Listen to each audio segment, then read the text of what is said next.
Giggles and Growth, episode number 3. You know, I'm living a life too, and I'm doing my Yeah, what were damn you best. That's private. Oh, okay. You know, it's my favorite is someone who has had trauma but is working on it. Yeah. Oh, yeah. I think trauma is necessary Yeah. to be, It builds depth. yeah, builds character Yeah. for sure. Absolutely. Yeah. Now, if things like that happen, I'd be out so fast. So fast. I'll give you an example. I'm going to tell a little personal story. The Did story- we date the same guy? I mean, maybe. He had a type then. I think that I was supposed to go through those Yeah. so that I could be here now and just share what I know. And Exactly. what I know is that motherfuckers are crazy. Yeah, and you gotta take time for yourself. And you gotta take time so for you yourself. don't keep attracting crazy. Exactly. Don't be crazy. You won't attract crazy. And I genuinely believe that I'm gonna get everything that I want, so I'm not gonna settle till I do. Hello, guys. Welcome back to Giggles and Giggles Growth. and Growth, episode number 3. Clap for us. Clap, clap. We've made it. We have made it, you guys. It feels so crazy being so know. famous. Literally, we get stopped everywhere we go, but you know, we love you all. All of our fans. Okay. All right, we need to stop. Dad. Thanks for brother. listening. No, but seriously, thank you guys so No, much for all the seriously. feedback and just the loving energy that you guys Yeah. have been sending to us because we really appreciate it. And yeah, we're just happy Yeah. to be back for episode 3, Yeah. the start of many. Well, let's tell them today how Aria almost fought me today. Let's start with that. Well, Well, so I fought her in my head. yeah, well, she was ready. But so as we've all discovered from episode 1, I don't do late. She doesn't. And Aria knows that. But look, I'm not a horrible person. She's not, and she knows that I do respect her time. I do. So today, I don't know why. I swear, I feel like we're connected in a way where you were probably like my little brother in a past life. I could do that. Yeah, I could definitely have been Yeah. a little brother. So I just felt the energy today of that, like she was a little stressed or whatever. So she was running late, and yeah, part of me was like, are you serious? But then I was like, you know what? I'm going to give her grace today. It's okay. It's 15 minutes. It gives me time to just sit in the car, take a breath, whatever. So You know, I'm living a life too, and I'm doing my Yeah, what were damn you doing? best. That's private. oh, okay. Anyway, so I felt it. I felt her energy, and I was just like, I called her after I finished work, and I was like, it's okay if you're running late. I'll be here. I'm waiting. And then when she gets there, I said, you know, did you notice that I gave you grace today? And she's like, I appreciate it because I was ready to fight you. What was going on in your head? First of all, I'm PMSing. Me too. We I have know, the same period which days. was such a beautiful experience to see her grow during such a trivial time for her. And I've always had it in me. I know. Okay, But anyway. at the end of the day, I tried to be on time, but you know, I had to take care of some work. Oh, yeah. I had to put in some work. And then, but I remember I could just feel her. I was like, she's going to be so mad that I'm going to be late, but you know what? F that shit. Fuck her. I'm just a human and I'm doing my best and da da da da. And then she calls me and she's being so sweet. And I'm like, okay. See you soon. Because even the way she answered the phone, I was like, oh, she's stressed. She's like, hello. I was like, don't act too mean. Yeah, I sensed it though. But anyway, Yeah. it all worked out. We're here. We're here. Today we actually got lunch beforehand. With Got our a good little friend. drink. Yes. with Shout out Iris. Beautiful soul. I'm sure you guys will meet her eventually. She will definitely be a guest on here soon. Anyway, here we are. Today's topic. It's an interesting topic. It's so interesting, Yeah. you guys. It's relationships. Relationships. So fun. Relationships. I'm just kidding. Stop. That's your attitude. I'm totally kidding. Totally kidding. Anyway, so yeah, relationships. Just all things relationships. Yeah, not just like relationships. Oh, thank you. Deeper Deeper than aspects that. to relationships and like our internal being during relationships. All of it. Yeah. All of it. Well, the start of that, a great start would be going all the way back, because I do think like how at least the start of your relationships or whatever begins with just what you grow up seeing, really. So I'm going to ask you the first question, because there's nobody else here. Dang it. What do you think was like your upbringing or what you grew up seeing? How do you think that affected your relationships and your choices in men? Men? Or women, whatever. No. It's been men. For now. Yeah. But Change any day.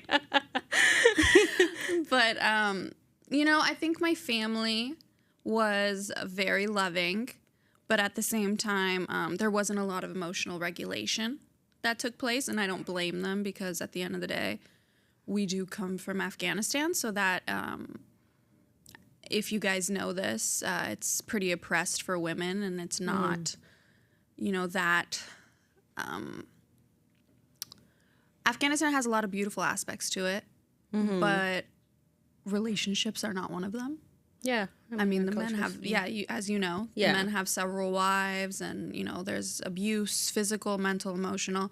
So being a second generation Afghan has been interesting, because I've been trying to collide the worlds of keeping that culture and also trying to also be in American as well. So growing up Afghan American, there were a lot of, my parents loved me a lot. They loved my sister a lot. We had a really happy family at most times, but a lot of the other times there was a lot of emotional dysregulation. And there was also a lot of just toxicity and mistreatment. And that's not exactly like the best way to grow up. For example, there was a lot of hot and cold behavior from all parties. And looking back at it now, I don't blame anyone. I'm not saying I was the perfect child at all, but we were all just doing the best we could with what we were taught generationally. Yeah. So I think that definitely set the tone for later relationships in my life with significant others, to where I attracted similar situations and thankfully got rid of that pattern.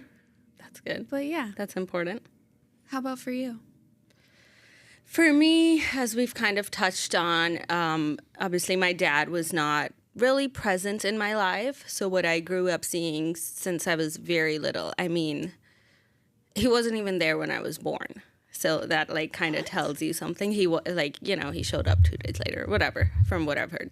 I don't remember. You don't remember?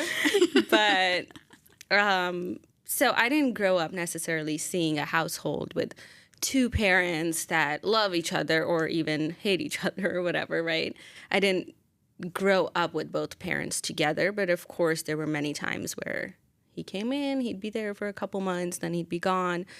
So from what I kind of, I guess, grew up with is just, and I didn't know this at the time, I didn't think I was missing anything. I didn't grow up feeling like I was missing a father, because I really think my mom did such an amazing job in making sure that I always felt taken care of and loved.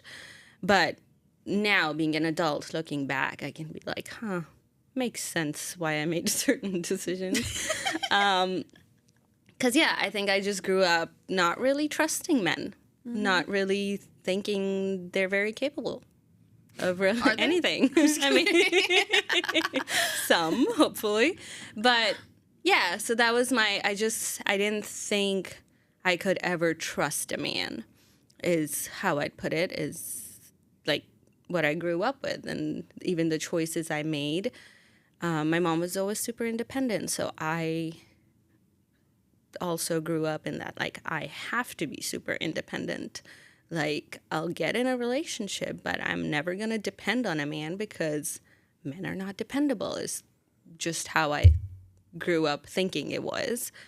Not because anyone taught me that, but kids learn from, like, observing, not necessarily what you're hearing. So that's my early, like, take on that is, I guess, like, now looking back, because the men that I picked it was always, like, someone that, like, I couldn't depend on, you know? It was the kind of men that, they were boys. And Wow. Yeah. That's really informative. And it kind of hit home for me, too, because I feel like we have similar ideas of that situation. And that's kind of, like, why I'm almost in this place of, like, hyper independence. Yeah. Where I'm just, like, can't rely on anyone. I just want to get my stuff and I want to do it all. And you know, there's definitely balance to it, of course, but just hearing you say that made me notice it within myself too. And I get it because,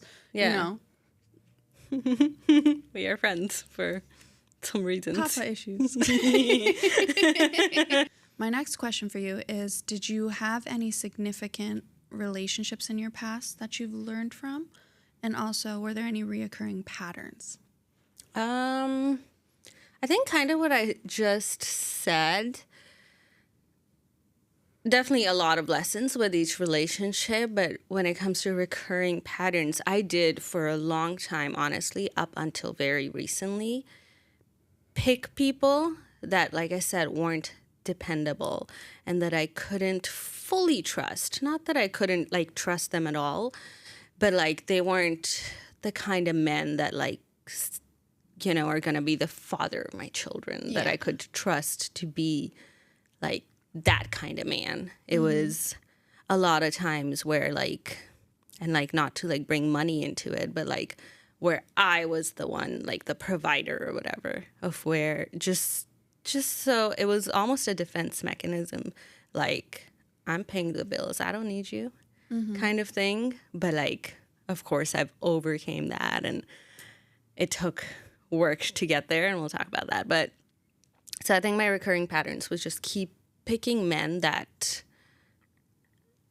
I couldn't fully trust, that I couldn't be feminine around, that I had to be in my masculine energy around. Yeah. And I feel like that totally makes sense. Yeah. Because of your father not being around, so you had to, like, gain that power yourself in order to feel safe. Exactly. And therefore, you're going to attract those types of guys who are way more in their feminine, too. And I did for a long time, but thank God not anymore. Thank God. Yeah. How about you? For me, I think one of the most significant relationships for me, like, early on, was probably one in high school, where it really just brought out the worst in me. And it's kind of embarrassing, but it was so bad. And just, but I was recreating my childhood. Yeah. And it was, you know, not a fun time or anything, but I realized now that I should give that little younger version of me grace. Yeah. And appreciate her. Because she really didn't know any better. She really didn't. She just was angry and rebellious and just scared. Yeah. And jealous. Very jealous. So, yeah, that's how it was for me. Yeah. Okay, so then do you think also, because you did grow up in, like, a Muslim, Afghan culture or household, do you think that affected your relationships at all? Like, growing up in that culture, but also still being an American? I think it did. I think part of me felt like I had to portray myself as a good Muslim girl, but at the same time, because I was American and very rebellious, I didn't want to. So for me, it was just a little difficult to navigate that. But I also knew, or now I know, that a lot of the relationship patterns that I dealt with were very common for women in Afghanistan to to suffer from because there's just so much oppression. Like I said earlier, you know, women don't have a voice. They still don't. And so the generational patterns just kind of trickle down. Yeah. And you feel like this intense chemistry towards someone that your ancestors probably would have been attracted to as well. But then you realize that this person is not good for you and that they bring out the worst in you. And, you know, the jealousy and the anger and there's just no communication and there's no peace. Okay, so can you think of like any specific red flags, blind spots, things that now looking back you can point out, but that you ignored in the moment? Because when you're younger, you know, we be ignoring things. Yeah, I ignored a lot. A lot of the times I was with my significant others and, you know, for the first month or two, everything was just jolly. Yeah, and so lovely. The honeymoon phase. Everyone's putting their best foot forward. But then eventually, you know, you kind of, things start to surface as they do, and you realize the mask starts to fall. And these people are actually reflecting the same wounds that I have back at me. Yeah. And a lot of those wounds were anger. So emotional dysregulation, familial issues and trauma, and just severe unhappiness. So when two people like that come together without healing, they're just going to ignite some sort of combustion. And it's just not, it's not a good time. Yeah. It's really not. So, yeah that's kind of just what I have realized as red flags. Like now I definitely like to look for people who are more, you know, happy and at peace, or at least working on it. And, you know, it's my favorite is someone who has had trauma but is working on it. Yeah. Oh, yeah. I think trauma is necessary to be... It builds depth. Yeah, builds character, for sure. Absolutely. Yeah. How about for you? Any red flags that you know of that you... Well, yeah, and similar, anger, definitely. I can think of, like, one specific... Because for me, I was in, like, a long-term relationship. So I was in, like, a 6-year relationship. And at the very start of it, I'm talking, like, less than 2 months in, I saw, like, anger. I saw insecurity, like, insane amount of jealousy. Mood swings, all of that. And it's just, like, looking back. Like, now, if things like that happen, I'd be out so fast. So fast. I'll give you an example. I'm going to tell a little personal story. Oh.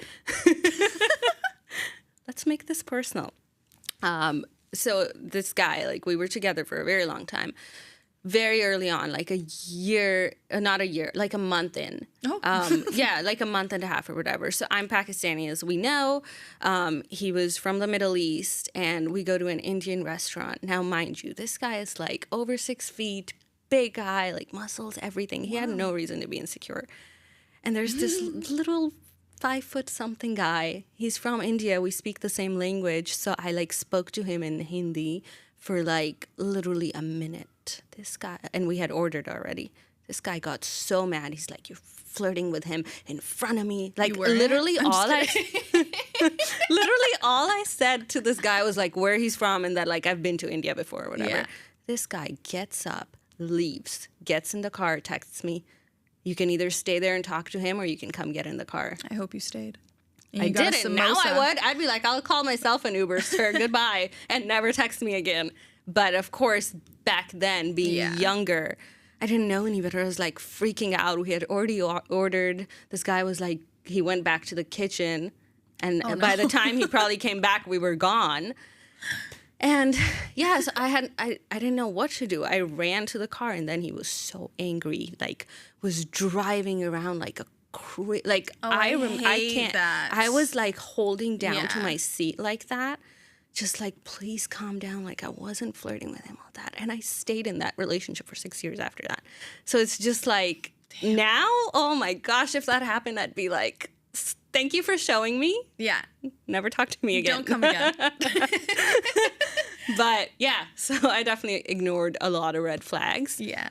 It's crazy. Know what? That's just all that, you go through all that because that's how you heal, and you can look back. So now I can really truly say that I have healed, and I would not be okay with any of that. Absolutely not. At all. No, that sounds terrible. Honestly, It sounds very familiar.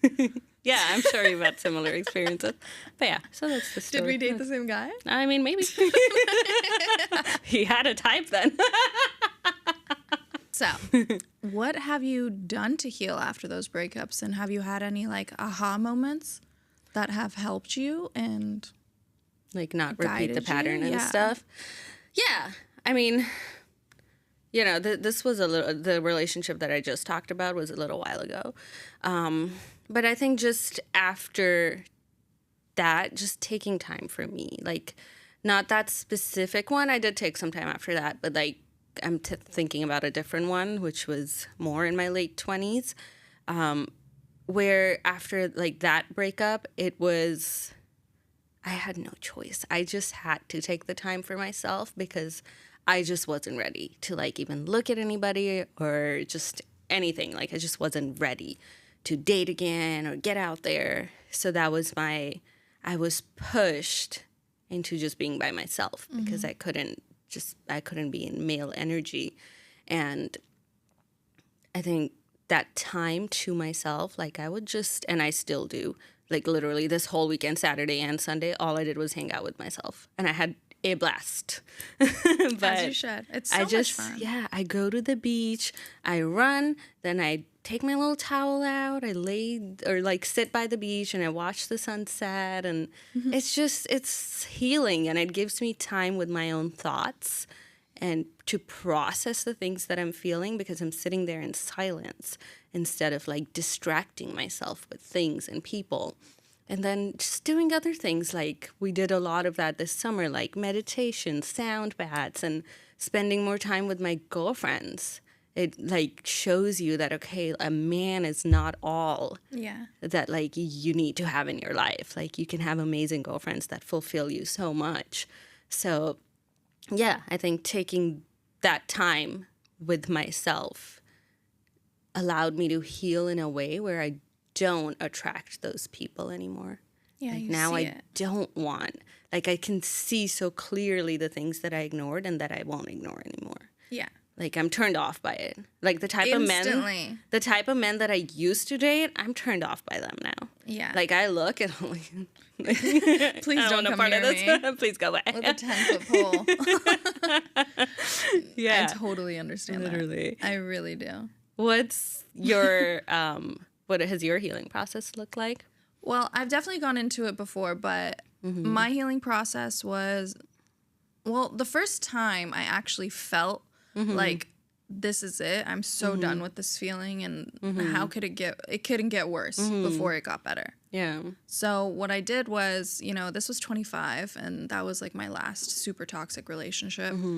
And I took the time to myself. My nervous system was so dysregulated, and I knew that something was wrong because there was just so many highs and lows that it became to the point where the person causing me the most pain was the only person who could take it away too. And I knew at that moment that I've lost myself completely by trying to keep the peace. And when I am in that state, which in prior relationships, it's fight or flight, I was fighting. With this one, I was fighting. With this one, it was like survive. Yeah. Freeze. Yeah. Just survive. Because I've never met anyone that crazy. Yeah.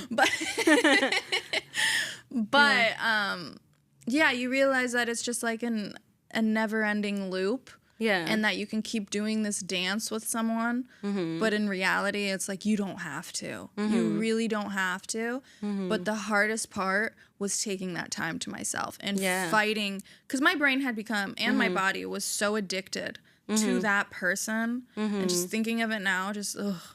Yeah. I give myself grace, but at the same time, I'm just so grossed out with myself because I just don't know who that person was. I have no idea who she is. Yeah. I do know who she is. But yeah, but that's growth. Yeah, that is growth, thank God. Yeah. But man, was that one of the hardest things I had to do. Taking that time and grieving. Just grieving. Yeah, which we touched on last time. But yeah. So similar. I think that's like honestly what it is for like most people. You have to, as much as it hurts and as hard as it can be, because it can get lonely. Yeah. I won't lie that like, yeah, I have a blast by myself. I'm at the beach, I'm doing all this stuff, but then like, sure, I'm like laying in bed and all my friends are, you know, with their partners or whatever. And I'm like, well, at least I have my dog. You know what I mean? I won't say that it doesn't get lonely, but it's important to take that time so that you don't keep choosing the wrong people. Exactly. Out of loneliness. Exactly. Or boredom, or just you just need to attach yourself to somebody. Mm-hmm.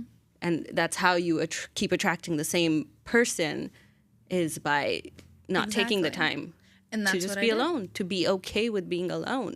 Mm-hmm. There's so much power in it. It is. Mm-hmm. Being able to be alone is extremely powerful. It's so powerful. And I honestly, and throughout my 20s, it was just next boyfriend. And it wasn't like I looked for them. Yeah, it just kind of happened. Yeah, and I not line up.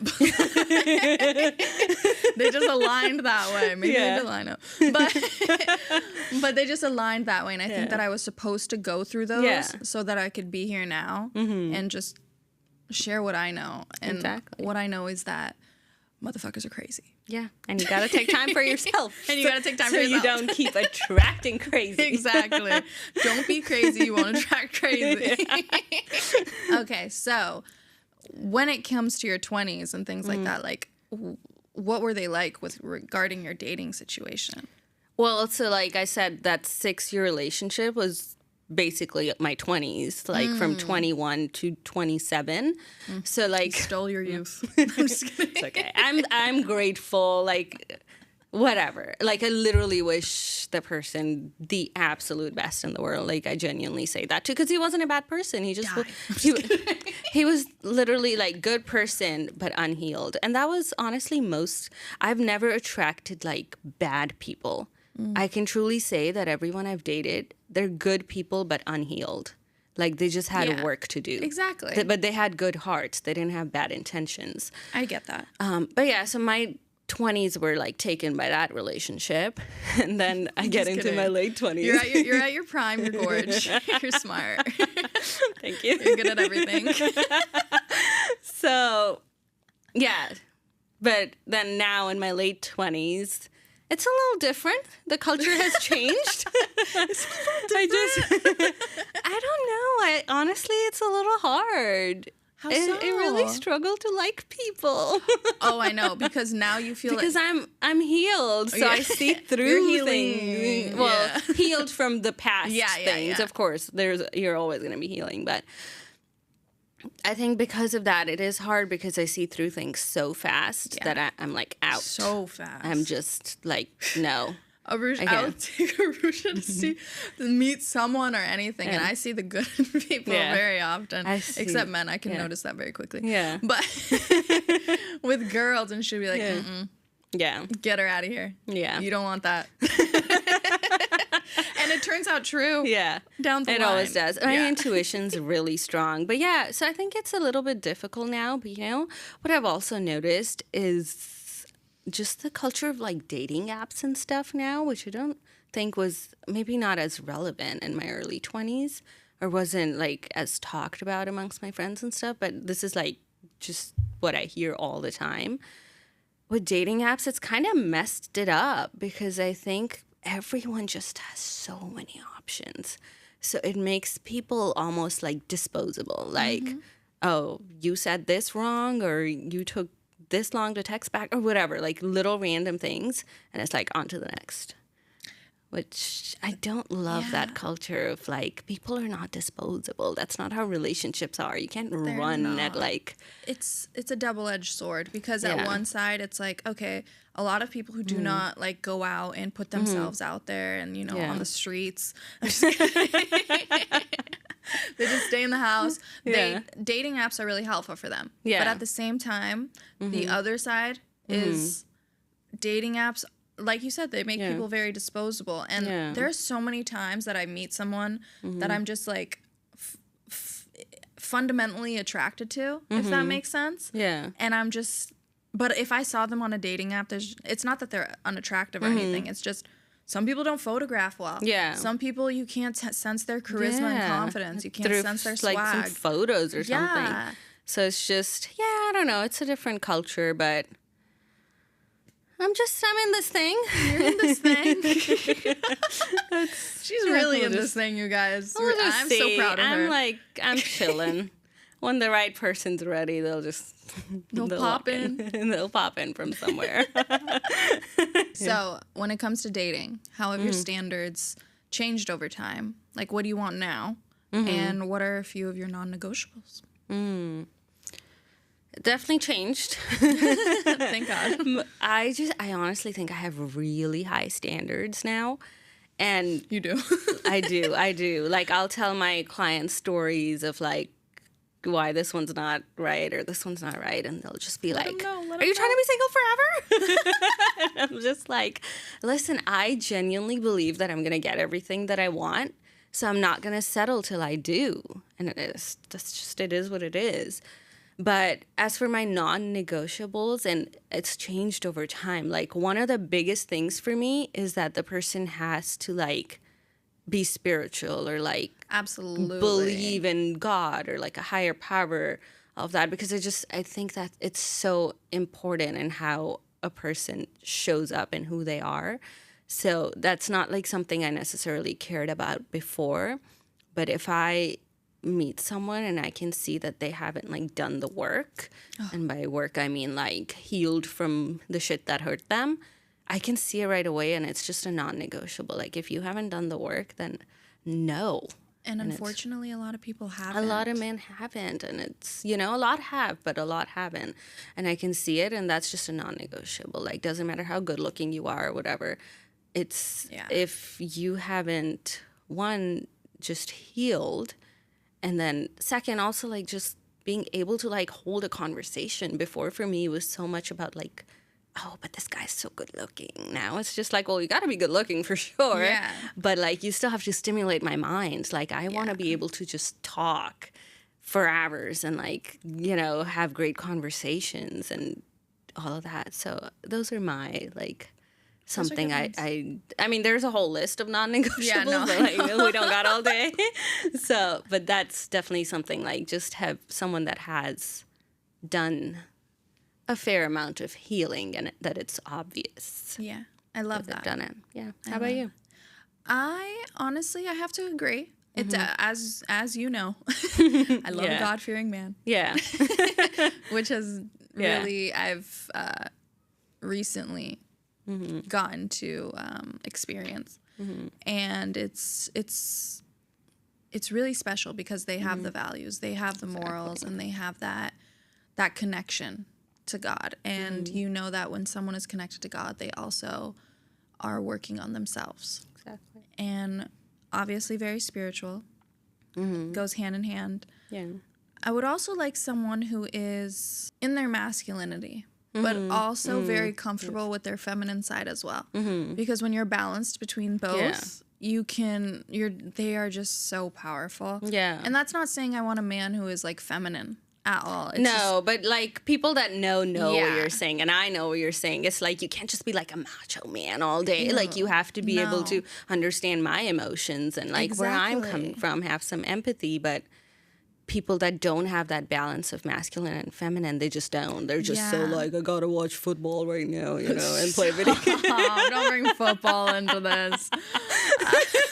Just one example, but there's a lot of guys I know out there who are just so far masculine, and it's just so clear to us. Like sometimes we'll just talk to some of them and we'll see it, I'll fuck with them just for we'll fun. just fuck with them. Shits and be and like, giggles. So, like, have you ever connected with your feminine side? Just because we know they're so far off. Yeah. But I think a man who is also in touch with his emotions, knows how to handle them, knows how to handle yours, has respect for you as a woman and all the different stages you go throughout the month. And honestly, is just a very respectful, kind-hearted, God-loving man. Yep. And I think that is becoming more prominent into my life the more I step into this role that I'm meant to. So I think that's special. Yeah, just warm-hearted. Exactly. Like not too much to ask for you. Here but we go nasty again. as hell. Oh my god. I'm just kidding. Not really. But anyways. Okay. Yeah, I love that. And yeah, basically similar. We have similar non-negotiables. Yeah, that's probably why we're... It's not too much to ask for. You just have to be good looking. Just kidding. I'm gonna stop Give him the height. Give him the height. I also really, really want to add this as someone that makes my nervous system feel calm. Yeah. Because I have worked so hard. Yeah. So hard to create such a peaceful environment for my nervous system. And I've worked so hard on healing it in general compared to the way that, you know, it used to be, which was just pure chaos and pain, even before my relationships. So now I just know what peace is, and I know what I deserve, and I know what I want around me. And people, you know, I work very hard to feel this way. So people got to meet me there. Exactly. And I just feel like that's very powerful in itself to know how to regulate your own emotions. And it's so hard. Trust me, it is so hard.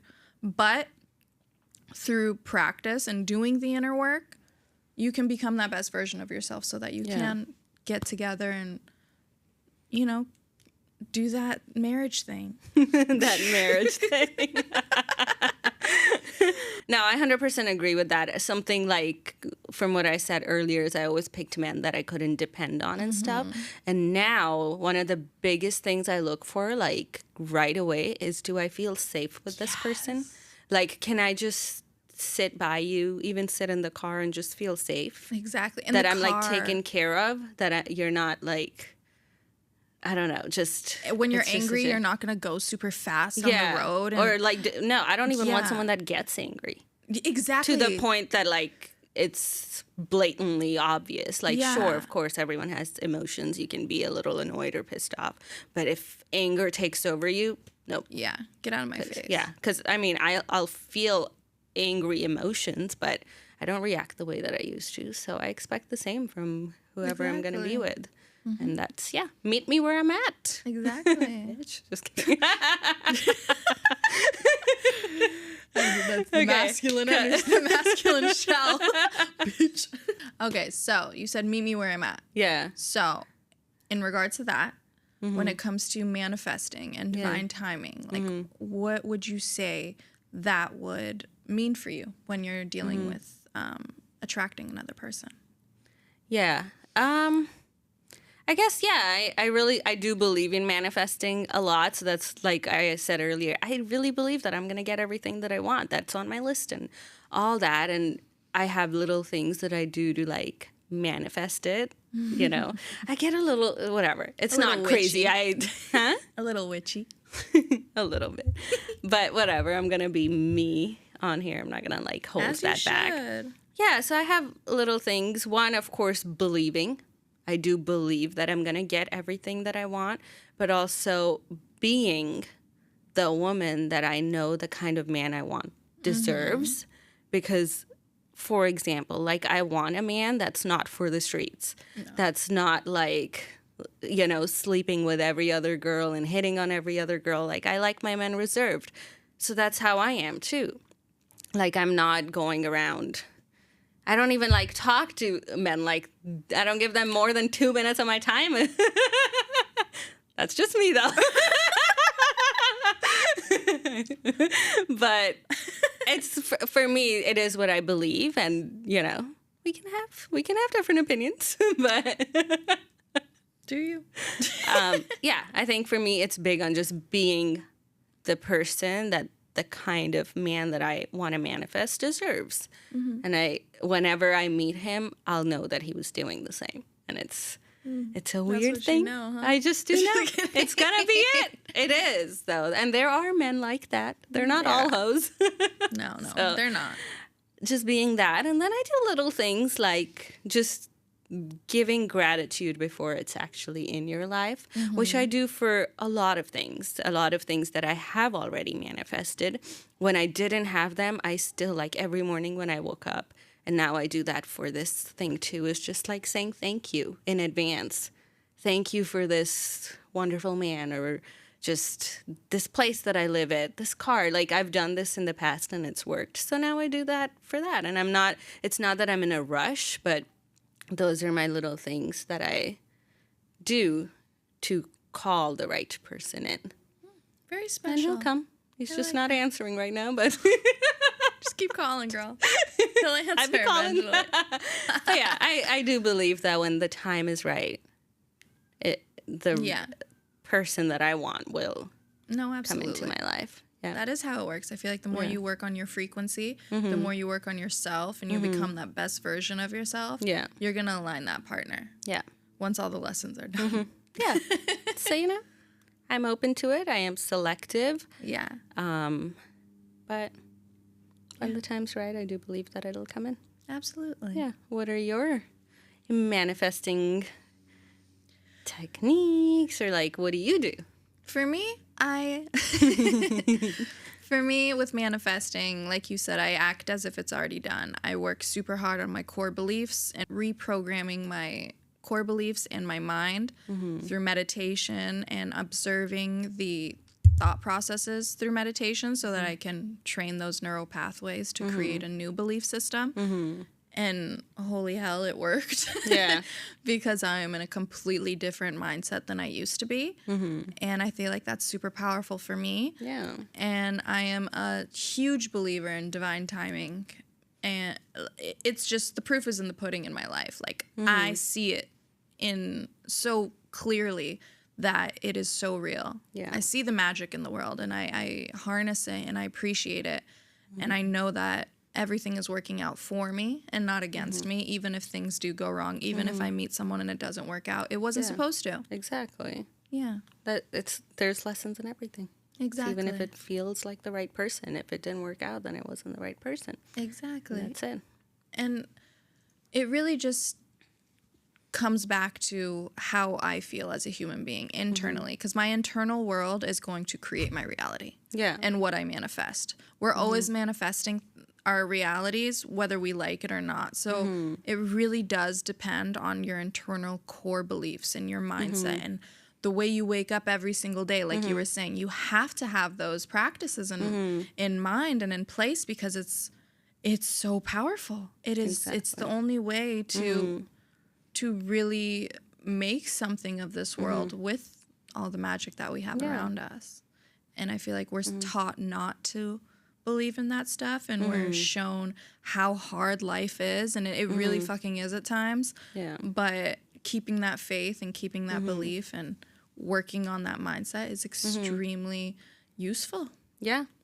It just, because you're manifesting, like you said, regardless, all the time, through your thoughts and beliefs. Feelings. But if constantly your thoughts are negative, then you are going to see more of the negative stuff in your life. Yeah. But if you are able to reframe that to, no, I'm grateful. This is what I want to call into my life. I am so grateful for this. And sure, it sounds a little crazy, but it works. What do you have to lose? Just try it. Try it. Well, you don't have it now. Nobody's watching you. Get up in the morning and say your gratitude. Say thank you. Because I can say that it works because it has worked with other things for me. So I know that it works. So, yep, I wake up and I say thank you for something that's not here yet. Exactly. It's not here yet, but I'm grateful because I know that it will be. I have like that blind faith. Blind faith. Very big word. Yeah. Yeah. Okay. Such a big word. No, that's awesome. I love that. Also, on top of that, I really believe in taking things super freaking slow. So I can really get to know someone. Why are you so smiley? Why are you saying that? Taking things really, really freaking slow, because like I said earlier, the mask falls off eventually. My sister always is like, oh, you just started dating them? For the first 3 months, everyone's putting their best foot forward. Yeah. You haven't seen them angry. You haven't seen how they are when they're angry on the road. Yes, I'm traumatized. Me too. Literally. Like, there's just so much to it, and I've worked so hard to create this piece. Yeah. And I refuse to let someone in that quickly to ruin it. Yeah. No, I agree. And I think it is hard, especially when you're seeing someone new and all the feels are there. And all of that is there to like still have the discipline to be like, I need to take it slow. Yeah. But I think it's an important thing to like really then know if it's the right person or not. You want to know if you're, how do you feel when you're with them and how do you feel when they leave? Do you feel drained? Or do you feel energized? So, like, literally, that's so important. Like, how do you feel after hanging out with somebody? Like, is your energy like, oh my God, I'm so tired? Or like, I'm like on top of the world. I could like do anything. Yeah. That tells you something about if this person is right for you or not. There's... Tune into that nervous system. See, what do you feel? Too excited? Do you feel butterflies? Fuck the butterflies. I will tell you right now, those butterflies have done me so dirty. They have done me dirty. And they're exciting. The butterflies are so exciting. But once you hit 28, 29, aka your Saturn return, the people who know will know. Yeah. You start to see through this stuff. And now I understand why older men always go after girls who are like 25 and under or 26 and under. Easy to manipulate. Because we are so dumb at that point. We have no boundaries. Like, it's honestly, it's just disgusting. And I'm just learning so much, you guys. Yeah. I'm learning so much about the world. It's a scary place. That's just life. Yeah. But yeah, protect your peace. Keep 100%. Keep going. You got this. So then, like, with taking it slow, of course, it comes from a place of, like, loving yourself. Of course. Enough and having that discipline. So then how do you think you balance your independence, your self-love, and then still dating? So it's funny you ask that because that's kind of where I'm at right now, where I'm trying to figure out this dance between being independent and also allowing myself to have deep connections, deep, intimate connections. And because I'm in this new place of self-love and this healing journey, I've never really gotten to experience both. So for me, it's just kind of like trying not to fight the feeling of feeling my independence go away, but also putting my guard down and letting me be in my feminine with my a significant other. So it's definitely a dance, and I'm trying not to scare myself through it by pushing towards my hyper independence because I know that that's not smart. But you know, as humans, we do crave that connection too. So I think I'm just trying to be present through it all. Listen to my body, work through the fears, and just show myself grace through it all. I'm just so grateful to be in this moment where I am, that I don't feel like, oh, the world is gonna end if I don't get married in X amount of years. Like, I finally, I used to feel like that, but now I feel like I'm fine. I'm free of all the bullshit, of all these invisible societal standards that I just do not connect with. So it just makes me feel very powerful in myself because I'm like, I'm finally free. Like I said in my program, I'm plugging myself. My 20s were for healing and my 30s are for thriving. And throughout my 20s, I was just throughout these just not fun relationships. But now I feel like I finally found myself and I found that love. And I healed that inner child, and now I'm like, fuck, this is me. And am I really, like, I don't, it's just a dance. I'm trying to figure out it all. It's, How about for you? I mean, for me, it's more just still doing the things that I love for myself. So, like, say, if I am dating somebody, I'm not gonna skip a workout. Like, I will go early or I'll go late or whatever, but like the things that I need for my soul, I make sure that I never skip it. Because that's, we're not getting fat together. No. See, if I'm in a relationship where I'm gaining weight, it's not the right one. Like, it's not it. Like, people say, like, when you're happy, that's how you know. But no, you're not happy if you're fucking, sorry, but if you're just gaining weight, You're not. That's not happiness.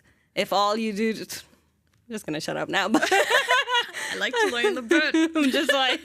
No, and that's okay. But that's like what you like to do. For me, it's important to me to like get my workouts in, eat healthy, go to the beach, do my beach walks. So then either I can... Like, the person can do those things with me, but even if not, I still take that time out for myself. As you should. Yeah, and I always do, and I don't give that up. And I love that I'm able to do that now, because in the past I've been, like, so just consumed and, like, want to hang out with them 24/7. And now I'm just like, nope, today's my day. Yeah, you got to choose yourself. Yeah. Do the things that make you happy, and I respect that. I think that that's very powerful, too. Exactly. So beautiful. That's what I do. Just beautiful. Yeah. And I think that's going to help a lot of people, because a lot of us do get consumed. And it's normal. It's hard not to get consumed.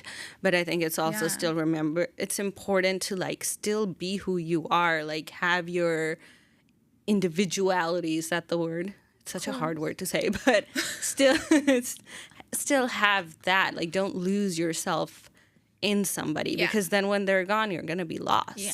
So. And we've all been there. We have. And I've been there. And that's why I've learned. Not to do that again. Absolutely. So yep. Yeah. Yeah. That was not fun. No, it's not fun. I was like, what do you mean you don't want to be together 24/7? Yeah. No, I don't want to be with anybody 24/7. Yeah. Hell no. Yeah. Yeah. That's what I mean. It feels so good to be here now. Yeah. Even though they sucked, I wanted to be with them 24/7. Yeah. Just kidding. I know. It's just an attachment thing. Yeah. So when it comes to like cultural expectations with dating, have you felt any at all?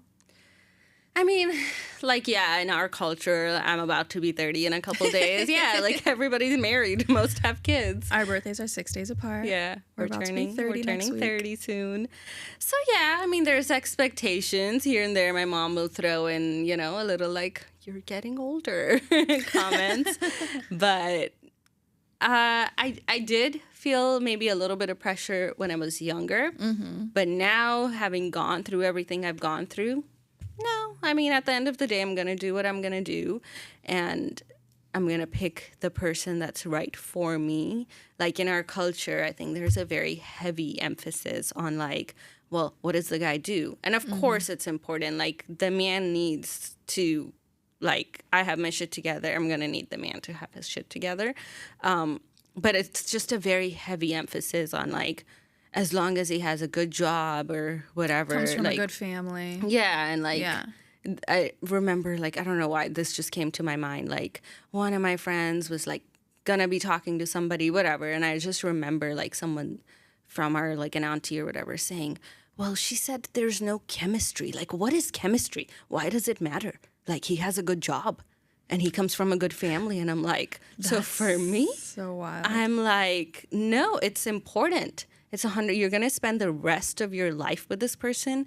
This person is going to be the one that you raise your children with. Like what you want your children to grow up thinking that real like love, being in love with somebody isn't important. Do you know how important that is? Because I've seen that, and it is so negatively impactful. Yeah, people like in our culture, it's very common to just get married because it makes sense. I'm not gonna settle for someone that just because it makes sense and I'm on some sort of time clock. Like, absolutely not. Someone else's clock. Yeah. Yeah. That it's not my clock. I'm chilling. Yeah. Big chilling. Yeah. So I don't feel the pressure, but I'm aware of it. Yeah. Yeah. But I know that I'm like, I have enough of a brain to where I'm gonna make the right decision for me. Yeah. Not for anybody else. Beautiful. Yeah. Do you feel any sort of Do I feel it? Hell no. No, right? I don't feel that. I don't think so. No. I don't think so. No, not at all. I think that's stupid. Yeah, I agree. I don't know whose clock, but it's not my clock. And I've always had this bit of a rebellious streak. Yeah. But no. Although, like, I respect people who do get married in, like, their 20s and things like that. They find the love of their life that they feel that connection with, which I have just started to understand, to be honest, which is kind of lame of me.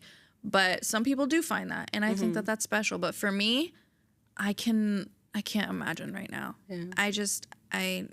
I'm 29, and I'm just like, I need to be not by myself, but I'm not ready for like a ring on my finger any minute now. And my family knows that, and they really respect it too, because they understand me, and they're just so happy to see me so happy and mentally healthy and just loving myself and being in my essence of growth and just giggles. Yeah. Throw that in there. And, you know, and my sister, honestly, she got married like 25, 26, and then she had babies by like 29, 30 something. And I love that for her, and that's what she found for herself, and I'm so happy for her because they are just the happiest family. But my parents always say it. They're like, don't put that pressure on you. That's not you. Yeah. That's not who you are. If my grandparents were still alive, my grandma was always asking me.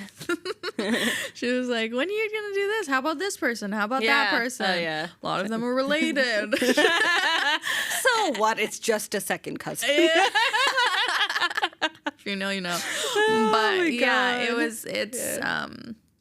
they just want me to be happy and focus on my career, and they know that once I become my best self, that'll all happen. Although my dad, as the closer I get to 30, I can sense my dad is like, Ari, you know, reel it in. Yeah. You know, no, don't be so crazy. And I'm like, look who's talking. But yeah, you know, there's that, but I don't subscribe to that. Yeah, me neither. Don't tell me what to do. I'm on my own timeline. Yeah. I do what is best for me. Amen. Because then, say I do make a mistake, I have only myself to blame. I won't be pointing fingers at like I did this because you put the pressure on me. No, it's just gonna be I'm gonna be responsible. Yeah. And I am in control. Exactly, and we are aware of. We are lucky to be able to feel this way and do what we want. Especially in our being raised how we were. For sure. I mean, we're lucky we're here, right? Yeah. Like, girls in our like countries, they don't have the choice to be like, I'm gonna do what I want. Can't like, speak. No, you're gonna sit there. Yeah. And we're gonna pick the husband for you, and he's gonna put a ring on your finger, and after that, you can look at him. That's literally our culture. Yeah. They're not even like. They don't even look at all of that. Just as long as he has a good job and he can take care of you, like he can pay the bills. That's all they look for. Yeah. So we are blessed to be able to have this privilege. Here. Yeah. It is a privilege, and indeed. I'm very aware of that. Okay. So let's end on a good note. Let's end on a happy note. We started to get a little dark. You know, there's duality to everything. And so when it comes to qualities, Arisha, and personality traits, and looks too. What are you looking looks for? don't matter. Okay, Arusha. Who am I kidding? Let me know what a few of those are for you.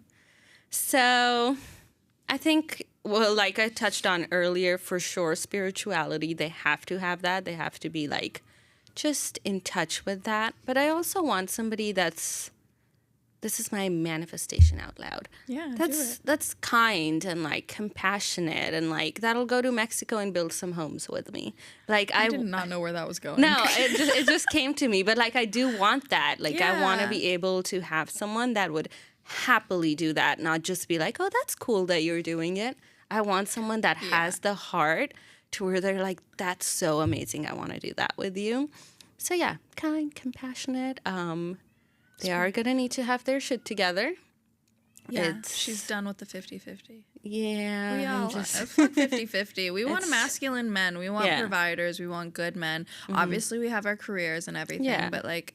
And it's like, the truth is, the right man just won't see it that way. Yeah, exactly. Because I've done my whole life, like I literally, that 6-year relationship, I paid for everything. I paid the rent. I paid the bills. I paid everything. He paid an occasional dinner. So it's not like what I look for is money in a man. But yeah, you got to be able to have that, like, I'm looking for someone that, like, if I'm lucky enough to have kids, that is going to be...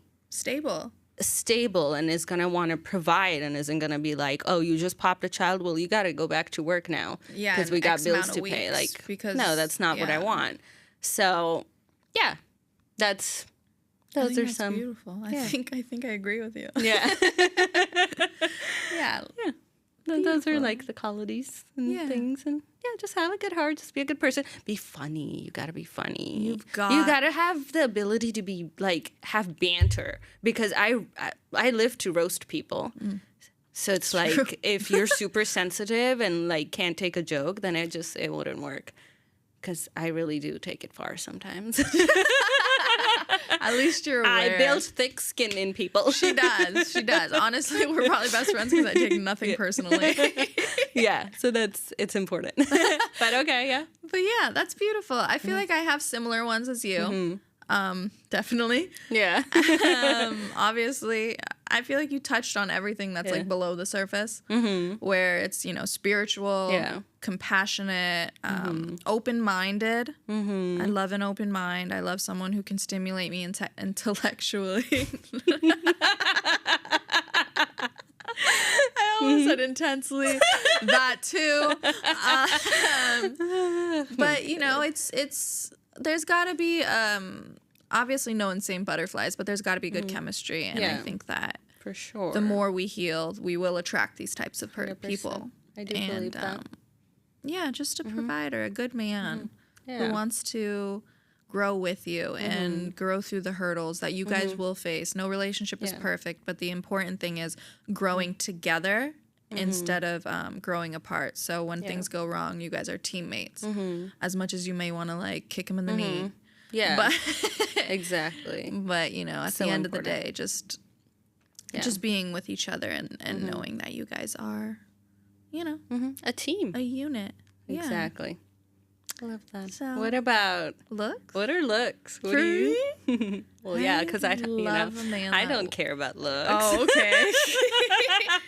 I love a man that works out. As long as they're a little taller than me, that's cool. I love a man that works out. You already said that. I know.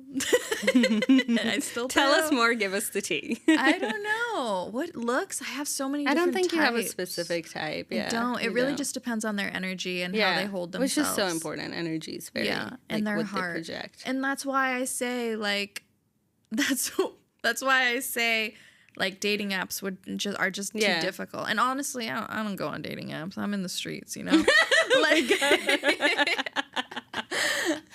But it's I think that you really can't get to know someone until they're right in front of you. So no specific type. Just work out, be kind, be obsessed with me. Yeah, it's not that much to ask for. How about you? I feel like you're the same. except 6'4" and nothing shorter. No, not 4. She's like, I'll do 6'2". 6'2" is like the minimum.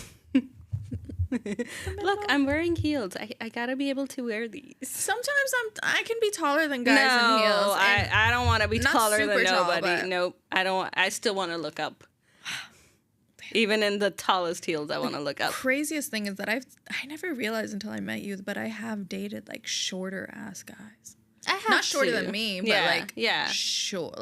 I have to, and it was fine for the time, but now, just where I am now, and I think my type over the years has changed. This wasn't something I looked for before, but now, But they also had other things. But yeah, so I'd like. I'd like somebody, You'd like a nice tree to... What's it called? A tree. A tree to climb. I was going to say crawl. Yeah, I do. I do like them tall. Well, on that note, I think we've said everything that needed to be said. And I believe that this will manifest, that we're going to attract exactly what we want. People say, you're not going to get everything. I think I'm going to get everything. And then some. Yeah. I'm going to get everything I want. It's inevitable. There will be more. It is inevitable. Yeah, it's just, you're going to get in life what you believe. So if you believe that you're not going to get everything, then you won't. And I believe I will. So that's that. We deserve it. We're worthy of it. You deserve it too. So if you have limiting beliefs, hit me up. Yeah. Exactly. I read a quote a couple days ago or whatever, and it was just I think you sent it to me. Just something like the right person, the right man, it's going to feel like a gift from God, not a punishment.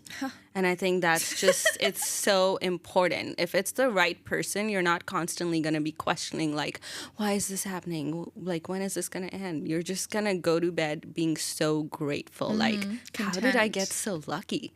And that's what I want to feel. And that's what I hope everybody feels. And it all starts with right now. Feeling that feeling by yourself so that you can attract that. Yeah. Are we giggling and are we growing? Or are we giggling and are we growing? Anyways, guys, we really appreciate you watching. Please like, comment, and subscribe on all platforms or die. And it is important, though. It does help us out. It's not just something people say. It really does matter. Yeah. So please leave a comment wherever you're watching. Feedback. We love feedback. Even personal feedback. Message us. It helps us so much when, like, our friends, family, whoever tells us, like, what really worked and then maybe what we can improve on. Because we take those notes to each episode. Yes, we do. We love good feedback and bad feedback. It's not bad. It's constructive. Exactly. Yeah. And we're totally open to that. Yeah. If you want to find us, especially me, I'm at Aria Health and Wellness, or Aria Health Wellness on Instagram. And our podcast is Giggles and Growth Podcast on Instagram and TikTok.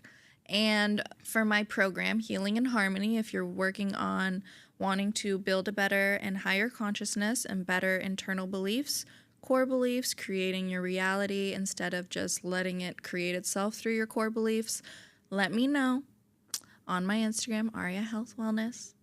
I can guide you.